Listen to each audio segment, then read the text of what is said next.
Indian वजीर दाखिला और इंतहा पसंद मोदी के दस्तराज अमित शाह भी अपनी रैलियों में इस्लाम और मुसलमानों को टारगेट कर रहे हैं। कह रहे हैं कि इंडिया में मुसलमानों के लिए अलग से इस्लामी कवानीन के बजाय अब तमाम इंडियन शहरियों के लिए यकसा सिविल कोड चलेगा।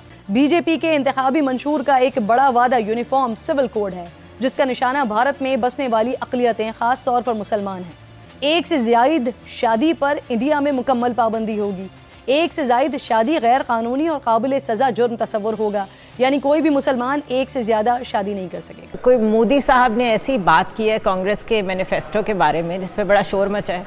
सिर्फ यही नहीं है, बल्कि मर्द और ख़वातीन तलाक के बाद बगैर हलाले के फिर से शादी भी कर सकते हैं। कांग्रेस चाहती है कि आम हिंदुओं से दौलत लेके मुसलमानों में डिस्ट्रीब्यूट कर दी जाए, ठीक है। और इसके अंदर कहा कि जी ये तो मनमोहन सिंह ने खुद कहा है कि उनके पास फर्स्ट राइट है लेने के लिए। अच्छा, अब ये झूठ है क्योंकि क्लियरली मनमोहन सिंह साहब ने कभी ये कहा ही नहीं। I said minorities, particularly the Muslim minorities, if they are poor, they have prior claims on the resources of the country. मौजूदा वज़ीर आज़म कोई 370 सीटें जीतने के ख्वाहिशमंद हैं। জয় হিন্দ বন্ধুরা, আমি দীপ আর আপনারা দেখছেন আপডেট ইন্ডিয়া। বন্ধুরা, আপনারা তো জানেন এই মুহূর্তে ভারতের ভেতরে ভোট চলছে, আর এই ভোটটাকে নিয়ে বিভিন্ন রকম প্রোপাগান্ডা ছড়ানো হচ্ছে পাকিস্তানের মিডিয়াতে।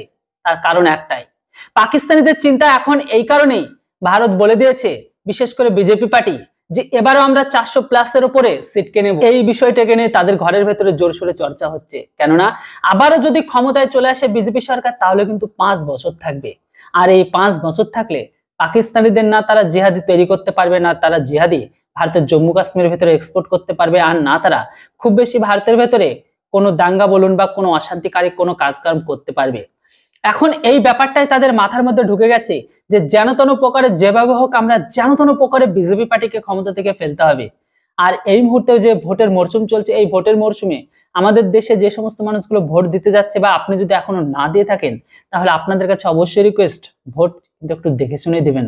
কারণ আশেপাশের যা পরিস্থিতি সেটা দেখে আপনাদের সবকিছু মুখে বলার প্রয়োজন নেই, কেননা আপনারা দেখুন আগে প্রথমে দেশ, তারপরে আমরা, তারপরে কিন্তু অন্য কিছু। যাই হোক, আমি এই ব্যাপারে আর কোনো কিছু কথা বলতে চাই না, কিন্তু অবশ্যই এটা বলতে চাই যে পাকিস্তানের মিডিয়াতে ভারতের বিজেপি পার্টি আর বর্তমান ক্ষমতায় থাকা সরকার নিয়ে কিভাবে আলোচনা করছে আর তারা ভয় কোথায় পাচ্ছে সেটা আগে অবশ্যই একবার দেখে নিন। 2019 में उनको जो सीटें मिली थी वो 303 थी। अब वो मुकम्मल 2/3 अक्सरियत हासिल करना चाहते हैं ताकि तीसरी अपनी टर्म में वो अपने बाकी मानदा जो मंसूबे हैं, जो ख्वाहिशात हैं, वो मुकम्मल कर लें।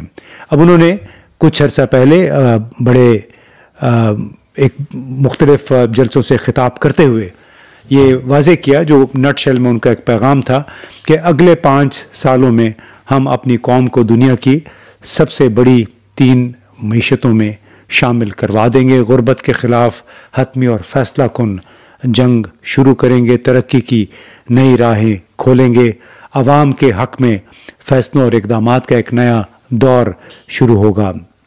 और जो बीजेपी की इंतखाबी मुहिम थी उसका उन्वान भी था मोदी की गारंटी, यानी वोटरों से मोदी जी जो वादे कर रहे हैं वो पूरे किए जाएंगे। इसीलिए वो इस मर्तबा मोदी जी की गारंटी बुनियादी तौर पे कह रहे हैं कि हम हर हाल में अपने वादे पूरे करेंगे। बुनियादी तौर पे वो ये कह रहे हैं, कांग्रेस अपनी मुखालिफ जमात कांग्रेस की क़यादत पे, उनके मंशूर पे हमला कर रहे हैं कि वो ये कह रहे हैं कि हम भारत के वसाइल तमाम शहरियों में बराबर तकसीम करेंगे। देखिए, नरेंद्र मोदी का तो बयानिया ख़त्म हो जाएगा। नरेंद्र मोदी, जैसा मैंने पहले कहा, वक्ती तौर पर उसका एक उबाल होता है, एक पॉलिटिकल स्ट्रेटजी उसने बनाई हुई है, और उसकी पार्टी का ख्याल है कि पाकिस्तान को, मुसलमानों को बिलखसूस और उसके साथ साथ बराबर में पाकिस्तान को 2-4 हवाई थप्पड़ रसीद करके अगर हम चंद लाख वोट बाज़ जगहों पर ले सकते हैं और अपने हार्ड लाइन हिंदुत्वा वाले वोटर को मोटिवेट कर सकते हैं, तो वो जब फेज़ गुजर जाएगी तो फिर वो डोमेस्टिक पॉलिटिक्स में सेटल डाउन हो जाएंगे। पाकिस्तान के अंदर बैठ के पाकिस्तान की रियासत के ऊपर जो हमले हुए हैं और फिजिकल मैनिफेस्टेशन जिसकी 9 मई में आपने देखी है, वो तसलसल से जारी, और ये तसलसल ख़त्म होने का नहीं है। पाकिस्तान तहरीक इंसाफ की जो सियासत है, मुझे लगता है कि वो हाईजैक हो गई है उसके अपने प्रोपेगेंडे के हाथों, यरगमाल बन गई है। आपने एक बयानिया शुरू किया, उस बयानिए से कितना फ़ायदा हुआ, कितना नुकसान हुआ, इसके बाद आपको वो बयानिया तब्दील करके रियल पॉलिटिक्स के अंदर आना चाहिए था। आप उस तरफ नहीं गए। आपने उस बयानिए को इतना तुंदो तेज कर दिया कि मोदी का बयानिया पाकिस्तान के बारे में आपको कमज़ोर पड़ता हुआ नजर आता है। और याद रखें कि ये वो लोग हैं जो कहा करते थे मोदी का जो यार है वो गद्दार है, गद्दार है।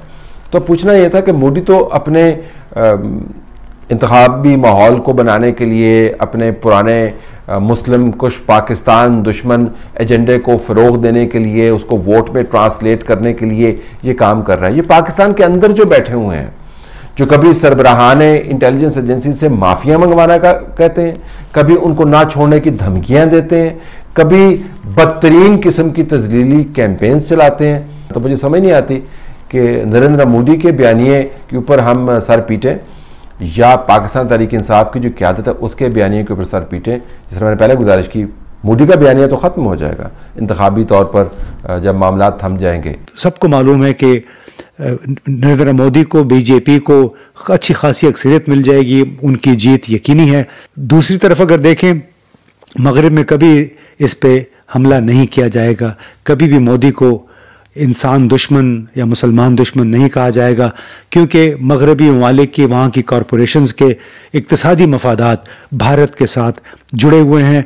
और यही वो बुनियादी वजह है कि नरेंद्र मोदी के ज़ेर निगरानी, उनकी वजारत के दौरान जितनी भी ज़्यादतियाँ हुई हैं मजहबी अक़लियतों के साथ, उन पे मगरब में बुनियादी तौर पे कोई बड़ी तनकीद नहीं, बड़ी आवाज़ नहीं उठाई गई, क्योंकि वहाँ का कॉरपोरेट सेक्टर, वहाँ की बड़ी बड़ी कॉरपोरेशंस नरेंद्र मोदी से बहुत खुश हैं, क्योंकि उन्होंने उनकी भारत में सरमायाकारी के लिए बड़ी सहूलतकारी की है। मोदी साहब ने जो अगली बात कही है वो ये कहा है कि जो अगर वो उसके बाद हुकूमत में आएंगे तो बहुत सारी बातों के अलावा उन्होंने जा ये कहा है कि हम जो उनकी आरएसएस का जो एजेंडा इनडायरेक्टली जो उन्होंने ये कहा है उसको भी हम वो करेंगे, और दूसरी जो अक़लियतें हैं उनके भी जो है हम स्क्रू टाइट करेंगे, और कश्मीर, नागालैंड और जितनी भी जो जहाँ पे उनकी जो आज़ादी की तहरीकें हैं या वो सिख हों वो भी करेंगे।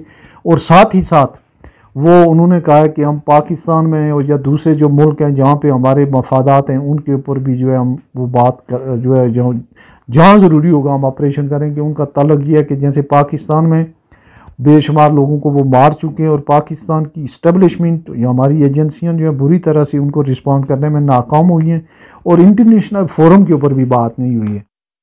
तो बंधुरा ভিডিওটিকে যদি এতক্ষণ পর্যন্ত দেখেন তাহলে অবশ্যই ভিডিওটিকে শেষ পর্যন্ত দেখার জন্য একটা লাইক আর চ্যানেলটিতে নতুন হলে কেউ সাবস্ক্রাইব করতে ভুলবেন না। আর বন্ধুরা ভোট কিন্তু আপনারা অবশ্যই দিতে যাবেন, আর দেখে শুনে দেখবেন। এবার আপনারা বলুন এইবারও কি তাহলে বিজেপি পার্টি ক্ষমতায় আসলে পাকিস্তানের সমস্ত প্ল্যান, সমস্ত সবকিছু জলে চলে যাবে? অবশ্যই আপনাদের মতামত কমেন্ট লিখতে ভুলবেন না। Thanks for watching. জয় হিন্দ, বন্দে মাতরম।